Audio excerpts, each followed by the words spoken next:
When someone looks at aging in place, and for seniors, they think of senior modifications, and that's only one step of it. Is getting the home equipped and as safe as you can. But the real challenge that seniors have, and I think all of us really have, is the ongoing maintenance of the home. And for you and I, changing a light bulb and getting on a ladder is not a big deal, but for a senior, it can be extremely dangerous. So from a holistic approach of aging in place, it's not just modifications, it's the ongoing help around the home. And, whether it's getting this time of year, getting holiday decorations out of the basement, if they don't have someone to help them with it, they're going to try to do it, and it puts them in harm's way. Every part of the home, interior, outerior, there's routine maintenance needs to be done. And if not, there's going to be expensive repairs, but yet nobody does it. So for our business model, it's the seniors, and it's mainly because they can't do it and it's a safety issue. But we also have a broader customer base of people that are maybe not aging in place, but they're busy adults, single parents. They just don't have the time.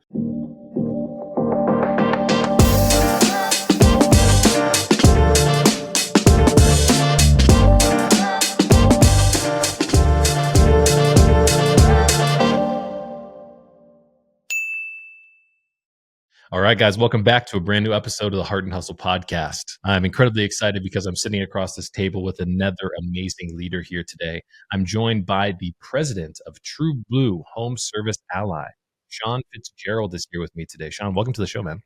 Thanks for having me. I really appreciate it. This is going to be a cool conversation because we're going to be talking about the growing landscape, right, of aging in home. We're going to talk about some of the challenges that come along with that, but also the sense of presence and peace of mind that you guys create in this value proposition specifically.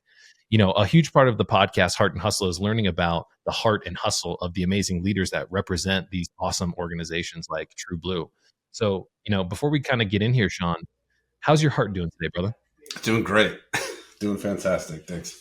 And what makes your heart so great today? It's been a really interesting year, just personally and professionally. So it's been pretty, obviously there's some challenges you always got to overcome in life and business. And so it's been really good. So I can't complain. I love it. Well, I want to talk a little bit about kind of your origin story here. So we'll talk about your early Hart and Hustle. So out of all the things that you could be doing in the world, Sean, with all of your talents and all your expertise, why are we specifically putting so much energy and time into this space here? Well, a lot of it, like we talk about TrueBlue, the business with a purpose, and that's, it's really true for me too. And it really stems from, I've been in business and small business and franchising for many years. I think franchising is a tremendous channel for people to get into owning their own business. It's very challenging to start your own business from scratch. I did that myself, and then trying to grow it from there. And a franchise system is a collection of best practices. It's a really great channel to help people become entrepreneurs without the challenges of trying to figure everything out, and really just helping people focus on operating and optimizing the business versus all the challenges of figuring out everything on your own. So I really believe that it's a great channel for people who want to own their own business, and it's a great vehicle for that. But more importantly, what led me to TrueBlue was my experience in the senior industry. From a professional standpoint, I was executive vice president of a large senior care company, and really learned to experience what it's like to have to deal with the challenges of people aging in place. And so also at the same time, I was dealing with it myself personally. Had my mother had cancer and eventually passed away from that. But, even more surprisingly was my father-in-law, who was just retired, was in his late 60s and fell down the steps, broke his neck, became quadriplegic, and eventually passed away from it. And dealing with that from a personal standpoint and the challenges of the home environment, and not just care, but the environment itself, really exposed me to, like I said, both sides of it, the business side and the personal side of it, and looking at ways to help people age in place successfully. And, there's a lot of great organizations that are out there that are helping people with care, in-home care. But like the situation with my father-in-law, it was a fall and it was prevented, could have been prevented. And the home environment is like the last missing piece of the puzzle that aging in place successfully that people are struggling with. And, we identified that and when years ago, and I stumbled on the TrueBlue and was like, wow, this is something that's really needed, very valuable from a business standpoint, but also from, a purpose standpoint. And, I'm at a point in my career where I worked with some very large organizations and looked at TrueBlue and thought, wow, here's something that I feel like I can contribute, but also feel really good about what we're building. And it's really great to see our franchisees kind of do the same thing, not only from a professional, wealth building, but also from contributing to the community that they live in. And both of those together is just makes it, I think it's just a tremendous opportunity and a lot of fun to get up to go to work every day. I want to paint the picture of kind of like the landscape for everybody here, right? Some shocking numbers is we have 10,000 people per day turning 65 years and older every single day. Ever since the pandemic occurred, it seems like we've gone from living in our local communities to something more of a global community. I want to put that into like a national level. Families moved around a lot, meaning seniors are often living by themselves, isolated in the homes that they purchased, grew up, raised families in. So why don't we just put people in assisted living facilities and all of these other opportunities in the community? Why do people even want to age in home? Well, the first answer to that question is people want to age at home. There's no better place to be than at home, and no one wants to leave, especially if they raised their family. The memories, just the comfort level. It's just really easy to appreciate why people want to age in place. The second and most impactful piece of it now is the cost savings of staying at home versus an assisted living facility or long-term care facility. Is just really, really expensive. And it's not necessarily a better environment for it. We learned that from COVID. A lot of people would put their loved ones in nursing homes because it was for their own peace of mind, thinking, okay, we're going to put, our mom or my dad into a nursing home, but that's for their own peace of mind. It wasn't where they wanted to go. They felt like it was better and safer. And in the long run, like I think mentally and physically, it is not better. I think people want to stay at home. And then we learned from COVID that there's a lot of challenges and not necessarily being safe in long-term care facilities. So you're going to start to see a shift in how people age. We're already starting to see it. I mean, COVID just accelerated it. But instead of going into a nursing home just because you're old, the skilled facilities are going to be people who have like serious dementia, people who cannot live at home. And people are going to be almost like kind of forced to age in place. And so we have to have these solutions to help them to do that because, it's just too expensive. It's too expensive for personally, and it's too expensive for the states as well. And the states are looking for solutions. Well, I mean, just let's think about kind of like the consumer mindset, right? Everybody remembers what it was like during the pandemic of seeing people talking through glass, trying to spend time with their loved ones. And I think a lot of people are looking to avoid that in the future, even saying that another pandemic isn't right around the corner, but what if? And so why would we not help people live in the homes that they raise their families, but more importantly, create like a peace of mind in knowing that our family members are safe? In our previous conversation, you made a really cool statement, which was, I want to be the Jiffy Lube of the home. What does that mean, Sean?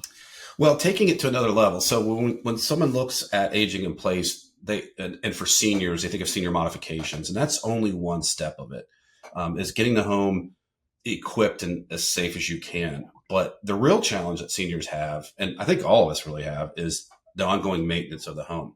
And for you and I, changing a light bulb and getting on a ladder is not a big deal, but for a senior, it can be extremely dangerous. So from a holistic approach of aging in place, it's not just modifications, it's the ongoing help around the home. And, whether it's getting this time of year, getting, holiday decorations out of the basement, if they don't have someone to help them with it, they're going to try to do it, and it puts them in harm's way.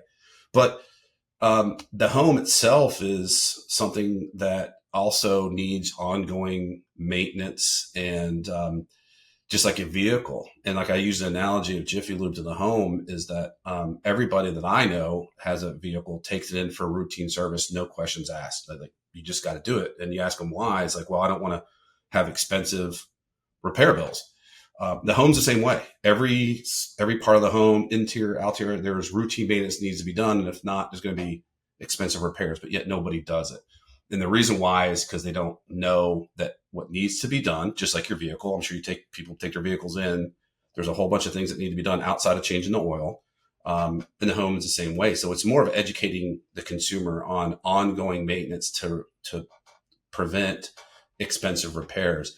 So for our business model, it's the seniors, and it's mainly because they can't do it and it's a safety issue. But we also have a broader customer base of people that are maybe not aging in place, but they're busy adults, single parents. They just don't have the time. I mean, I have two lovely daughters and I traveled a ton. And when I came home for the weekend, it was soccer games and volleyball games and things like that.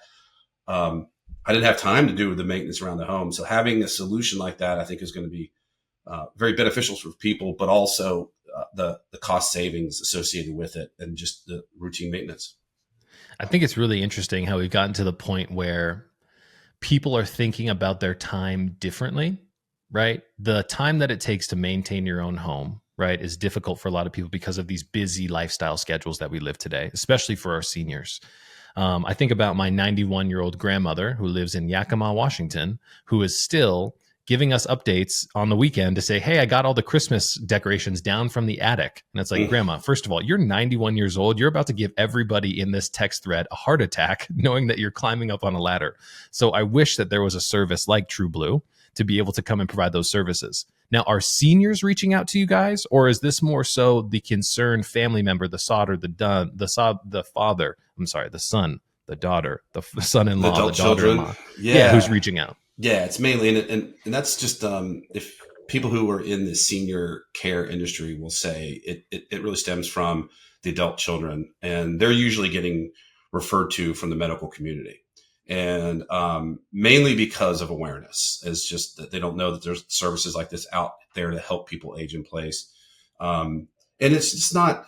Seniors want to maintain their independence, and if they ask for help, they perceive that as they're losing their independence, and they're afraid it's going to trigger their children to put them in a nursing home. So a lot of times seniors will not really reach out and ask for help, but once they get it, they love it. They love the services. And we learned that in the senior industry. So, that awareness is really key to it. And, the really exciting thing about our business and where we're going as a brand is that, aging in place is no longer something new.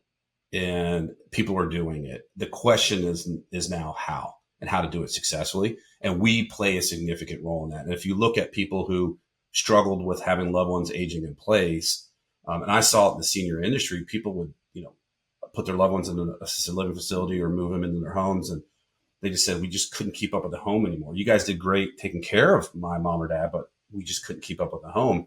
So with TrueBlue, working collaboratively with the senior care industry, I feel now that people can get their home, stay in their home and get care if they need it, the maintenance, all that type of stuff to make it a safe environment for a long-term ability to age in place. And it's going to save them a tremendous amount of money. It's going to save families tremendous amount of money. And if you look at what a typical aging process looks like, today or 5 years ago, they would move someone out of their home, they would sell the home and then use that money to pay for assisted living. Well, assisted living is extremely expensive, and there's estimates from anywhere from $6,000 to $10,000 a month. Average home in the United States is, $400,000, whatever that $400,000. I'm not really quick on math, but that's not a lot of months. And so they actually then run out of money, and then they're awarded to the state, which then they're moved into a state-run nursing home. And, that's not a pleasant experience whatsoever. So it's really kind of a sad scenario if you think about it. And we want to reverse that, and we want to keep people in their homes, provide solutions for that. And there's a lot of benefits to aging in place. And the most important thing is you can do it, and, the adult children that are out there is like, you can have the peace of mind if you plan accordingly, have the right services coming to the home, whether it's TrueBlue or whether it's a senior care organization, can be companion care all the way to full medical, and save a lot of money and probably even retain the value of the home, because having it maintained is going to be important. Because if you have a loved one living in a home that's not maintaining it, we all seen it. I mean, it's the reason why people flip so many houses is, someone lives in it and does nothing to it for 30 years. They buy it, the family sells it for, heavily discounted because it needs so much work. They put a little work into it, flip it, and they make a lot of money. Well, if you just maintain it, you can retain that value of the home. And so when you do eventually sell it, the family can get more money as well. I mean, this is a beautiful model because we're talking about protecting two very important assets, which are our senior loved ones in our family member or in our family, but also the home and asset that they were able to accumulate over their lifetime as well. So like, this is a really beautiful 1-2 punch of protecting the most important asset, but also protecting the dignity of your loved one as well, and allowing for them to stay in the home like they've always planned to do, which is really, really cool to think about. Yeah, it's actually kind of ingrained in our mission and vision and core values. And we actually talk about protecting the most valuable asset, which is their home and their families and so their loved ones, right? So those are typically the most two valuable assets of most people in the United States, is their loved ones and their home. And so we're, with TrueBlue, we feel like we can protect both of those. And it really relates, interestingly, beyond even seniors, because of our high standards that we have. We modeled the senior care industry. So our employees are our employees. They're screened, they're background checked, they're insured, and we want to know who's going into somebody's home. Just like if you were going to get a caregiver to come in your home, you want to know what their background is. And so that's our model, and that's our business. And so it resonates with everybody, because the minute you open up your front door and let somebody in your home, that's the most vulnerable place there is. And like I said, I have 2 daughters. I travel a lot. Someone who came into my home, that was a big deal. And so having an organization like TrueBlue, who we, take it very seriously, the fact that we know we're going into a vulnerable place in the homes with seniors or young families and their children, and to make sure that there are employees and we have those same high standards to ensure that they can trust us. I think it's really important to hammer home some of like the business metrics behind this, right? We've got 10,000 seniors per day turning 65 years and older each day. So the total addressable market continues to grow. It seems like from a position in your professional career, you've kind of like planted the flag, and now we're just waiting for the marketplace to evolve around us because of your strategic positioning of protecting the most invaluable asset in the family member, but also the home as well and all the maintenance that comes along with that. Like, this is a very strategic, big opportunity as time goes on. Oh yeah, it's time is on our side, is what I tell our franchisees, is because the fact that we haven't even scratched the surface on the industry itself and awareness, I should say. And a lot of this is beginning to be subsidized by whether it's Medicare programs and other health insurance potential programs. But we're starting to see a big sweep of across the country where, California, Texas, they've already established set aside money for senior modifications for people to age in place successfully. And we see that a lot of our services are going to be subsidized in the future, especially the maintenance, because the maintenance piece is so cost effective. But the maintenance for us from the senior piece of it is really fall prevention. That's the real piece of it. Is like, yeah, it's maintaining the home and keeping it safe, but what really is valuable to the community and impactful to seniors is fall prevention, which is the biggest challenge that people face with aging in place. And I believe that most of those falls occur because seniors are doing things they should not be doing, which is routine maintenance or just changing light bulbs and simple things. So with our model, we do a senior home safety assessment. We can do the modification, so grab bars and things in the bathroom to make it safe. But the last piece that hasn't been really offered is that ongoing subscription maintenance, where we can come in and take care of the maintenance or even to-do list chores, which seniors tend to try to do on their own.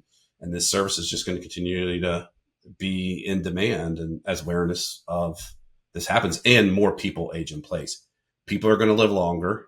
Advancement in medical technology, it's easy to see that we're all going to live longer, and that's great. But there's a big challenge with people living longer, and that is, what are we going to do with all these people aging in place, and how are we going to support them, and how are we going to prevent major challenges? And we feel like we're in a great position to help with that. Man, you guys are hitting on so many important factors, right? Maintaining the asset, like I've said a couple times here, family and home, but also you're combating a macro issue that we see in society, which is isolation and loneliness, right? Mm-hmm. And that's one of the biggest threats that we see to an aging population is when everybody lives in their own homes and their family or their loved one, significant other, starts to pass away. You've got an individual in the home now. And this is just like what a beautiful business. So here's a question for you. At this point in time in your career, is this about making money, or is this about fulfilling purpose to be able to serve the community? And as a byfact or a byproduct, you're also going to make a ton of money here in the future as an organization.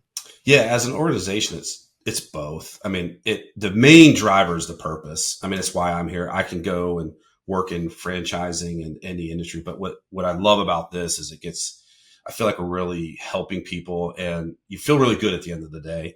The other side of it is just that the opportunity is tremendous, and the scale of what we can get to as this brand is like nothing I've seen in business before. So that's why I'm excited about both, really. And then that's what makes it really cool, is that the financial rewards for this can be huge, but the personal rewards and impacting the community, you just don't see that very often in life, where you can have both of those together. Usually you're sacrificing one for the other, and here we get the best of both worlds. What is the biggest lesson that you've learned kind of working in this space over these years? Can you share with us? The biggest lesson is it's not going to fall in your lap. You got to go and tell the story. Traditional marketing is really hard when it comes to working in the senior industry. So that means you got to go out and network. You got to go out and tell the story, educate people. So there's a lot of hustle needed to be successful. You can't just go out and run PPC ads and run campaigns and expect the phone to ring. This is an industry that is badly needed, but it's awareness, and it requires that education to the influencers, and those influencers are people in the medical community supporting senior industry, whether it's elder attorneys, real estate people. There's a vast majority of people who are helping people that are aging, and it's just out there creating that awareness. And that's the one thing that learned the most from it, is that it's going to take that being visible in the community. And we train our owners, and we want our owners to be the local authority on aging in place, especially with the home environment aspect of it. And it's not hard to get people's attention once you start talking about what we do and how we help.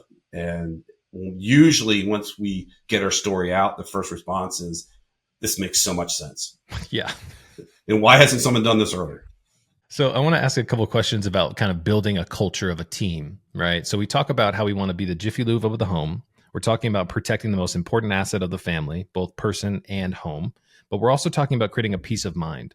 So when you guys show up into the home, I'm guessing that the way in which we present ourselves, how confident we are, how nice we are as people, directly conveys the relationship and the value that you have with these seniors. So how are you thinking about trying to pick the right type of people to go into somebody's home, recognizing that that's such a sacred space, like you talked about with your daughters?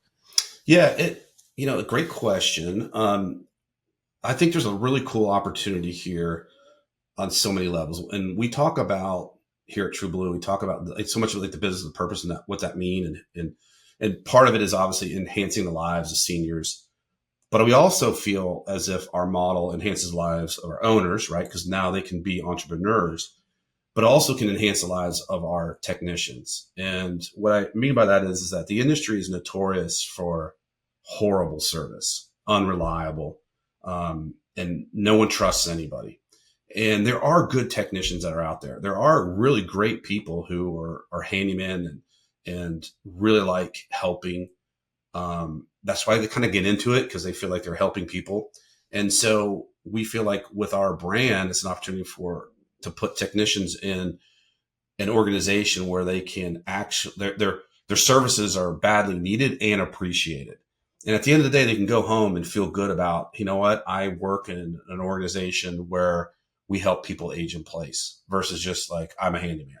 And there's something really cool about that too. So it all kind of comes together, like just like our purpose as a business itself, the purpose for our business, our franchisees as business owners, and the purpose for our technicians, to be able to do well from a career standpoint, but also a purpose standpoint. And I will tell you this, I'm coming from the senior industry. Having a technician come to the home for a senior is probably the highlight of their week, if not the month. And that's pretty neat. It can be distracting, and we train our technicians on that. But I mean, you're so appreciated, and there's something in life about working hard and being and appreciated for the work that you do. And man, you really get that with our customers.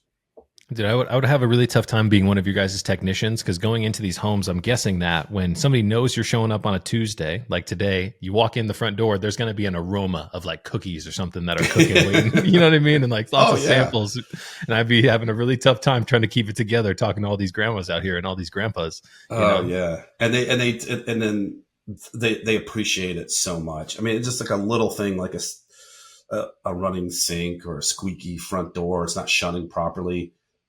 Something so simple like that, and the appreciation they have. I mean, it just makes, having somebody there just makes their day. But then that little annoying thing that's been bothering them for months gets corrected, and they're just ecstatic. And man, it's really cool. So what are we excited about in the future as we kind of wrap up 2024 at the time of recording this? 2025 is right around the corner. So strategically, big vision wise, what are you thinking about kind of as our new year approaches this year? The year or even beyond? Year and beyond. Let's start with 2025. What are some of our low-hanging fruit, and then far beyond, what are we thinking about in the future too? I mean, I honestly feel that 2025 is going to be our breakout year as a brand. I mean, we're now over 100 franchise territories, and then franchising, that's a huge milestone. I think only 90% of franchise systems ever get past 100.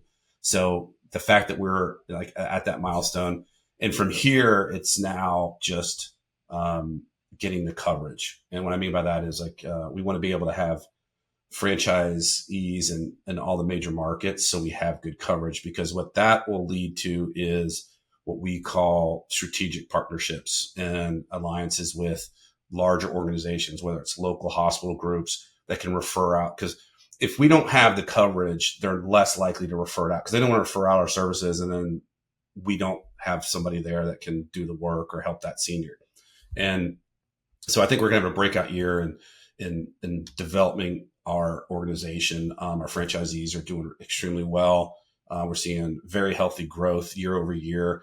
Most of our systems only a few years old. And like I said before, time is on our side. So I think we're really going to hit our stride in 2025. Now, long term, it is extremely exciting, because again, as we grow and we get that coverage, more of our services are going to be subsidized through different types of programs, and whether it's, we're already starting to see it. And so what does that schedule look like, Sean? Because we talk about subsidizations coming from the government, right? More and more money is being poured in here. Is there like a published schedule, anticipation, what the next years are going to look like? Because that would sound like an amazing opportunity to wait for as more government money comes flowing your direction. Yeah, it's already happening. Yeah, each state has some programs. Like there's veteran programs, for example, that sets aside a tremendous amount of money.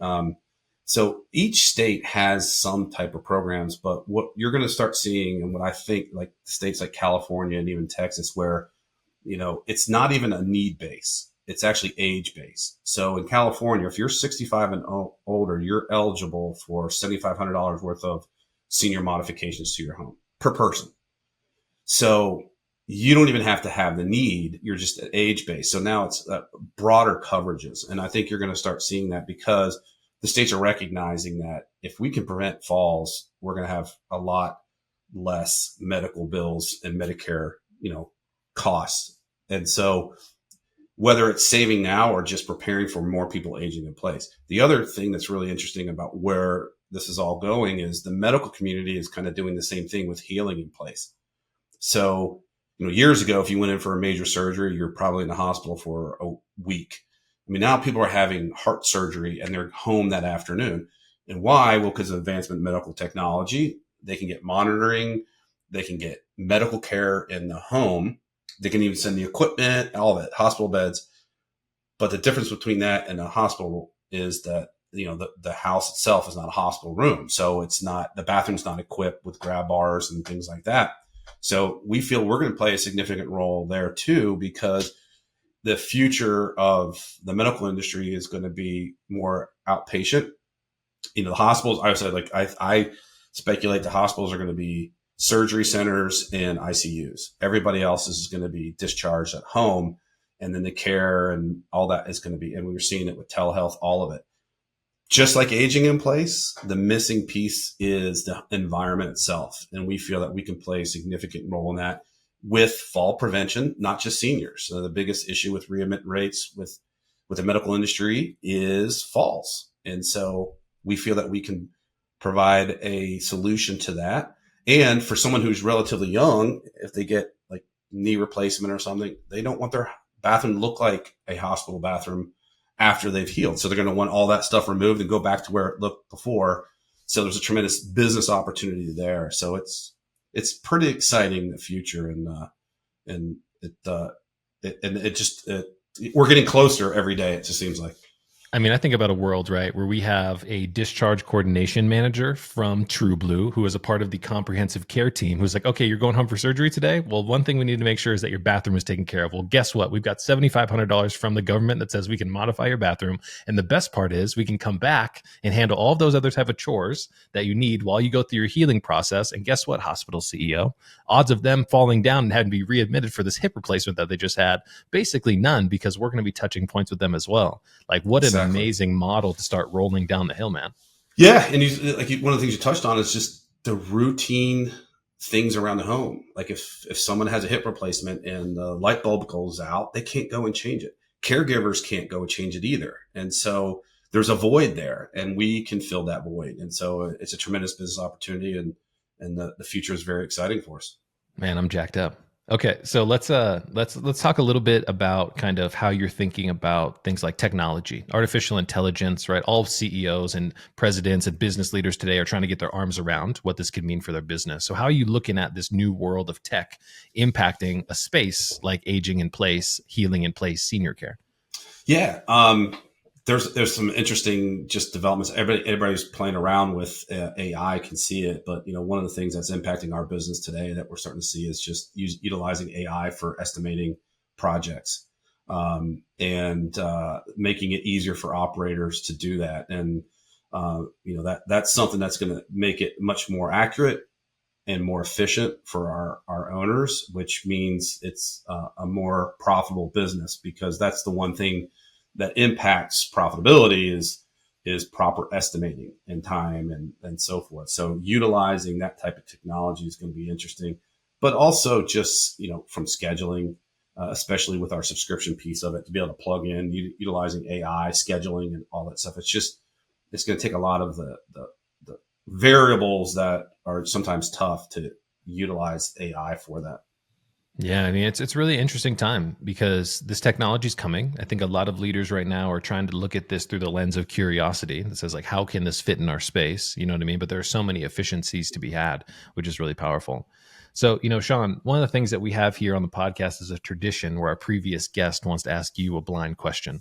Okay. So previous guest is an awesome guy named Jay, who's the CEO and founder of a company called Reputable Recruiting. I messed it up when we were talking on his episode too. His question for you was, if you could go back in time and do one thing differently, what would you do and what lesson would you take with you from that experience? What a great question. So I'll have to go, that one's easier for me because in going way back when I started my first business, we franchised it. That's how I got into franchising. But then we actually went public, and it was during the .com bubble, and we were public for like 3 weeks, and then the stock market crashed, and the rest is kind of history when it came to that. But if I could go back and go back to that time and period, and not listen to the hype, and kind of have confidence in our business model was great. We knew it was great, but we it kind of went after that, kind of what was hot at the time. And I think if we would have just had been more strategic in our development and growth, it could have led to a much better result than that. But that's life. You learn a lot of lessons from it too, though. What's interesting to me is while you were speaking there, I think about the concept of like time horizons, right? We talked a little bit about this in this conversation today. If we're trying to build a business to be successful in the next 5 years, we make a certain type of decision, right? If we're looking at this business being successful over the next 20 years, we make different types of decisions. The beauty that you have in this model is sometimes time just takes time. And the marketplace continues to grow around you, which is a beautiful place to be trying to catch all those opportunities that are falling from the sky. So I'm really excited for kind of what the future of, TrueBlue looks like for you guys, man. It's going to be a fun time to check in at the end of 25, 26 and see what's going on. Yeah, it'll be, hopefully it'll be a lot of great stories to tell. Well, Sean, do you have any closing remarks for anybody who tuned into the podcast today? How can they find more about TrueBlue? How can they find you, follow along with your story? Because, we're all excited to see how this grows over the next couple of years. Yeah, obviously LinkedIn for me, Sean Fitzgerald. And, if you're looking for our services for a loved one, it would be, TrueBlueAlly.com. And there's no E after the U, so TrueBlue. And if you're interested in our franchising opportunity, it would be TrueBlueFranchise.com. And so those two sites, and they can get you the information you're looking for. There you go, guys. Well, Sean, easy to understand why you're the definition of heart and hustle, brother. So thanks so much for coming on the show. I really appreciate it, man. We'll catch you guys in the next one.